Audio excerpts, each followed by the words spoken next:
রাষ্ট্রের যে পরিবর্তনের সাথে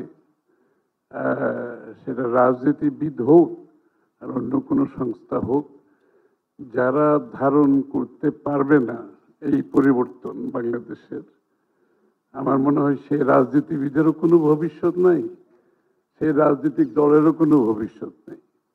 so this is very important that Bangladesh একটা ইগিলিটেরিয়ান সোসাইটি হবে, একটা ওয়েলফেয়ার স্টেট হবে কিনা, এটা কিন্তু সকলের মনে একটা বড় প্রশ্ন।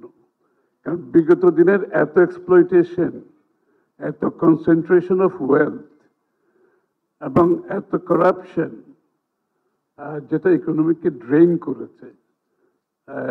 করেছে, যাদের পকেটে গেছে আর বাকিরা ডিপ্রাইভড হয়েছে। এই কনটেক্সটে আজকের সাবজেক্টটা অত্যন্ত গুরুত্বপূর্ণ। এবং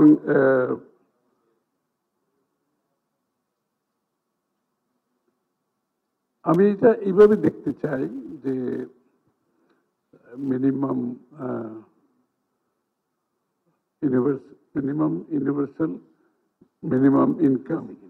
ইউনিভার্সাল বেসিক ইনকাম বিষয়টা আসলে আমাদের একজন বক্তা বলেছেন এর আগে যে এটার একটা প্রোটেকশন সাইড আছে। The most important হচ্ছে প্রোটেকশন সাইডটা important, but promotion and graduation কে মাথায় রেখে একটা হোলিস্টিক্যালি চিন্তা করতে হবে।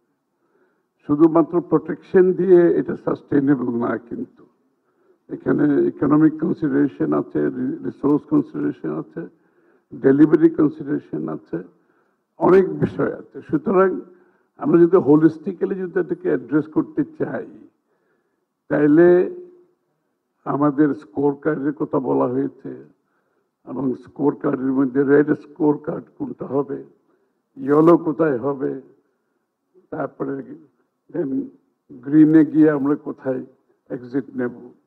তো এই বিষয়গুলো বোধহয় আমাদেরকে কনসিডারেশন আনতে হবে। এবং অনেক কিন্তু এটার ইমপ্লিমেন্টেশনের বাস্তবায়নের ব্যাপারে অনেকেই অনেক ধরনের রিজার্ভেশন প্রকাশ করেছেন, এবং অনেক রিজার্ভেশন জেনুইনলি যেটা আমাদের কনটেক্সটে সেটা আমরা স্বীকার করতে হবে।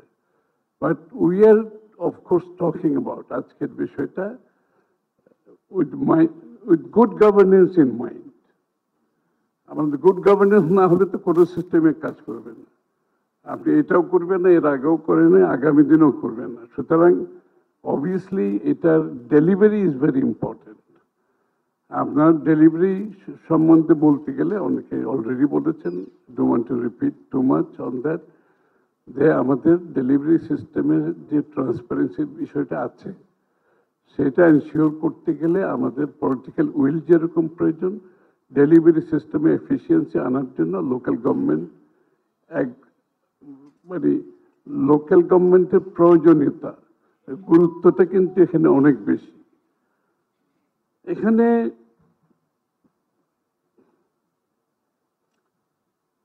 আমরা ইকোনমিক মডেলটা কিভাবে দেখতে চাই, বহুদিন ধরে আমরা যেটা ওয়েলথ ক্রিয়েশন হবে, তারপরে ওয়েলথ ডিস্ট্রিবিউশন হবে, তারপরে এটার ট্রিকল ডাউন হবে, এই সমস্ত কনটেক্সটে আমরা এই অর্থনীতিটাকে করতে গিয়ে আমরা ওয়েলথের কনসেন্ট্রেশন এত বেশি করেছি যে আয়ের ব্যবধান অনেক বেশি বড় হয়ে গেছে বাংলাদেশে।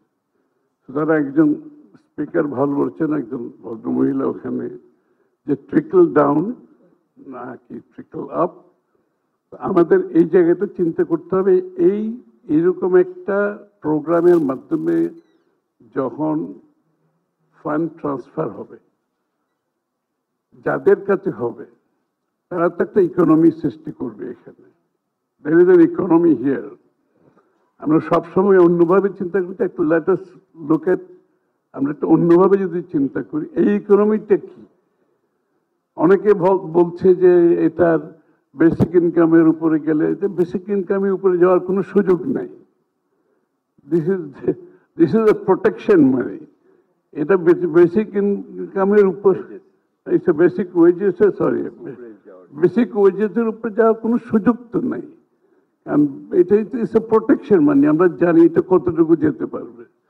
যারা এই টাকাটা যারা যাদের হাতে যাবে তারা ইকোনমিতে যে মাল্টিপ্লায়ার, তাদের তো কনজামশন তো বাড়বে ন্যাচারালি, এবং কনজামশন বাড়ানোর জন্য কিন্তু টাকাটা দেওয়া।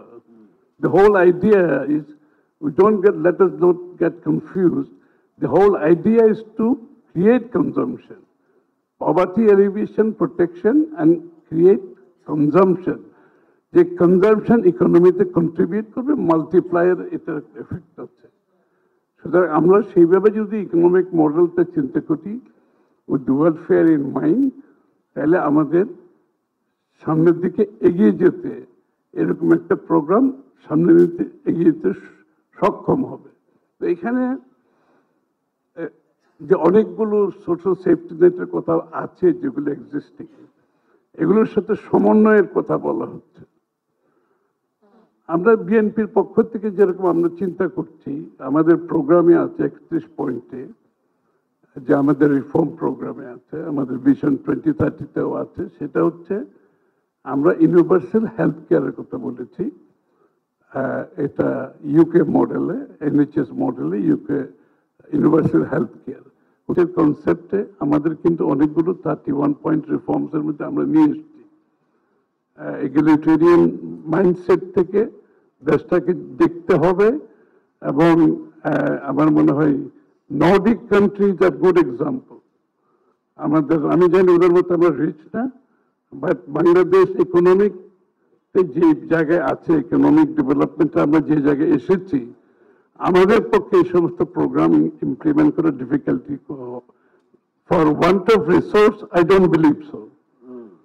It is the political will that we have to have. এটা পলিটিক্যাল উইল থাকলে এটা রিসোর্সের কোনো ব্যাপার না। আমার তো 10,000 কোটি টাকার প্রজেক্ট 30,000 কোটি টাকা না করলে তো প্রবলেম হয় না, তাই না? এটা তো আমরা দেখেছি বাংলাদেশে। আমরা ওই যে সমস্ত ওয়েস্ট হয়েছে রিসোর্সের কারাপশন, আমরা যদি এগুলো বন্ধ করতে পারি, রিসোর্সের কোনো সমস্যা তো নাই। আর ট্যাক্স মোবিলাইজেশন, আপনি যদি দেশকে, দেশের মানুষকে সার্ভিস দিতে পারেন সত্যিকার অর্থে, তখন আপনি ক্লেম করতে পারবেন যে আপনাকে ট্যাক্স কালেকশনটা আপনি তখন যে অনেক ইজিয়ার হয়ে যায় থ্রু সার্ভিসেস। সো গুড গভর্নেন্সের মাধ্যমে আপনি যদি সার্ভিস ডেলিভারি করতে পারেন, আমার মনে হয় revenue collection through services you can also আপনার রেভিনিউ কালেকশন হতে পারে। সো আমরা ওইখানে ওই জায়গাটা এক্সপ্লোর করতে পারি। অ্যান্ড আই এম শিওর এরকম একটা প্রোগ্রাম আমরা অন্যান্য যে প্রোগ্রাম আছে এগুলোর সাথে সমন্বয় করে, যেটা আমি বলেছি আমাদের ইউনিভার্সাল হেলথ কেয়ার, এডুকেশন, কারণ আমার